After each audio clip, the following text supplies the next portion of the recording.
Let it be known that I do not support anti-Semitism in any way.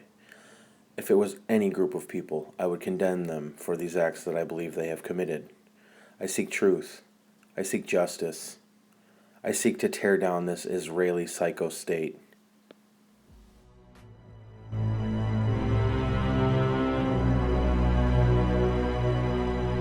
It was widely reported that men had been celebrating the attack after recording the first plane strike. They were not Al-Qaeda, but they were detained. I grabbed my binoculars and I could see the towers from my window. And this is where I'm looking. And all of a sudden, down there, I see this van park. And I see 3 guys on top of the van. And I could see that they were like happy. They didn't look shocked to me. They didn't look shocked. There was a group of Israelis, some of whom later were revealed as Mossad assets, who were arrested after cheering and high-fiving and videotaping the crash of the airplanes into the World Trade Towers. I'm sure by now you're already asking yourself, what the fuck? Because this was not widely reported. I remember this day clearly and vividly, and there was no reports of Israelis jumping and dancing being set up before the towers got attacked with binoculars, waiting to view it happen. All we heard about was somehow IDs of the Muslims being found when everything else disintegrated in a fiery pit. I don't know, pretty questionable if you ask me. Several other men were detained after a van full of explosives was stopped outside of Manhattan.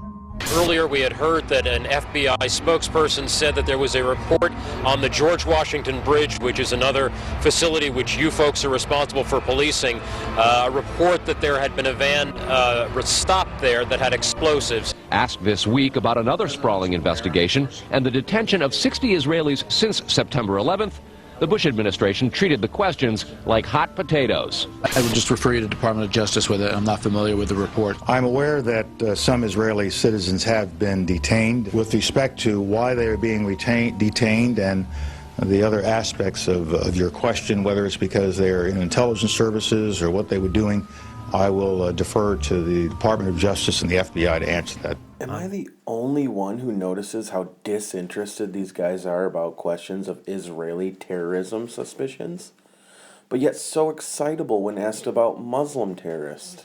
On March 6, 2002, a draft report from the DEA said it may well be an organized intelligence gathering activity. Despite all of this, all the Israelis were let go without any espionage charges being filed. Wait a minute.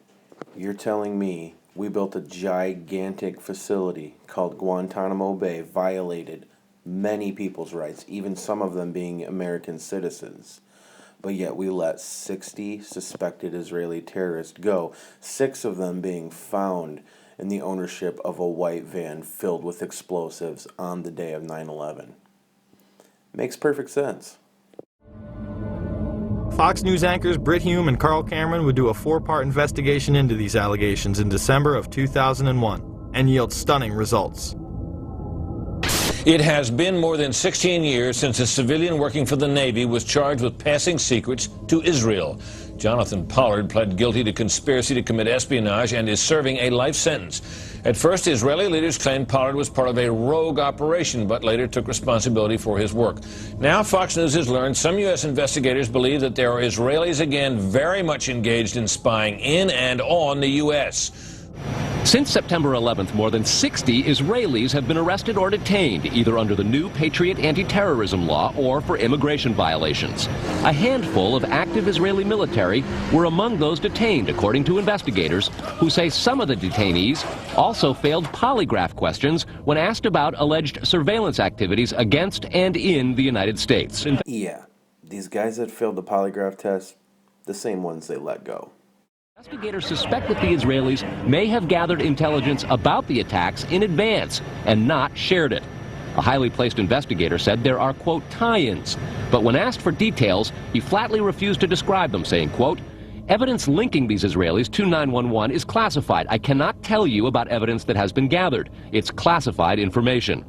Now, when the FBI investigated, it quickly unraveled to be the largest foreign spy ring ever uncovered inside the United States, the largest. Even the Soviet Union had not been spying on the United States as much as Israel has been doing. That's right, folks. Not even our arch nemesis, Russia, has been spying on us as much as Israelis. I guess they put a whole new meaning to the term, keep your friends close but your enemies closer. So the FBI started to round up these spies. They started to arrest them very quietly, and they were about halfway through this process of rounding up this spy ring when 9/11 happened. Numerous classified documents obtained by Fox News indicate that even prior to September 11th, as many as 140 other Israelis had been detained or arrested in a secretive and sprawling investigation into suspected espionage by Israelis in the United States. Investigators from numerous government agencies are part of a working group that's been compiling evidence since the mid-90s. These documents detail hundreds of incidents in cities and towns across the country that investigators say, quote, may well be an organized intelligence gathering activity. The first part of the investigation focuses on Israelis who say they are art students from the University of Jerusalem and Bezalel Academy. Documents say they, quote, targeted and penetrated military bases, the DEA, FBI, and dozens of other government facilities, and even secret offices and unlisted private homes of law enforcement and intelligence personnel. The majority of those questioned, quote, stated they served in military intelligence, electronic surveillance intercept, and/or explosive ordnance units. Why would Israelis spy in and on the U.S.? A General Accounting Office investigation referred to Israel as Country A and said, quote, according to a U.S. intelligence agency, the government of Country A conducts the most aggressive espionage operation against the U.S. of any U.S. ally. The document concludes, quote, Israel possesses the resources and technical capability to achieve its collection objectives. What about this question of advanced knowledge of what was going to happen on 9/11? How clear are investigators that some Israeli agents may have known something? Well, it's very explosive information, obviously, and there's a great deal of evidence that they say they have collected, none of it necessarily conclusive. It's more when they put it all together. A bigger question, they say, is how could they not have known? Almost a direct quote, Britt. All these reports were made fairly recent to the events on 9/11.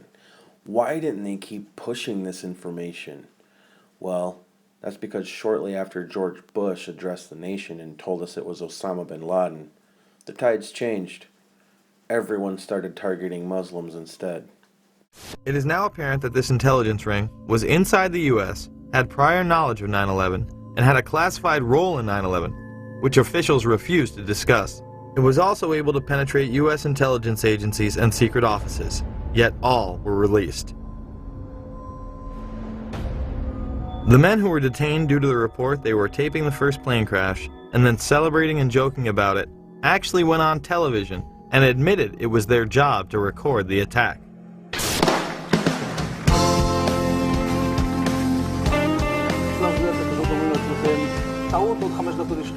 And at that point we were taken for another round of questioning, this time related to our allegedly being members of Mossad.